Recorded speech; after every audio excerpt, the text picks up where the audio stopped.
गाडगेनगर पोलिसांची धडाकेबाज कारवाई, घरफोडीतील आरोपी जेरबंद. अमरावती शहरातील गाडगेनगर पोलीस स्टेशनच्या हद्दीत घडलेल्या घरफोडी प्रकरणाचा पोलिसांनी अवघ्या काही दिवसातच उलगडा करत आरोपीला अटक केली आहे.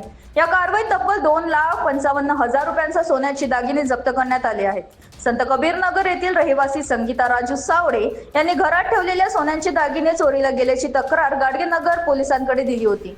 फिर्यादी महिला कामानिमित्त बाहेर गेल्या असताना अज्ञात चोरट्यांनी घरातील डब्यात ठेवलेले दागिने चोरून नेले. गुन्हा दाखल होताच गाडगेनगर डीबी पथकाने तपासाची सूत्रे वेगाने करत गुप्त माहितीच्या आधारे निंबोरा बडनेरा रोड परिसरातून अशोक बाबूलाल जयस्वाल वय 50 राहणार न्यू गणेश कॉलनी मारुती नगर याला ताब्यात घेतले. पोलीस चौकशीला आरोपीने गुन्ह्याची कबुली दिल्यानंतर त्याच्याकडून अंदाजे 17 ग्रॅम वजनाचे सोन्याचे दागिने जप्त करण्यात आले. जप्त मुद्देमालाची किंमत सुमारे 2,55,000 रुपये असल्याचे पोलिसांनी सांगितले.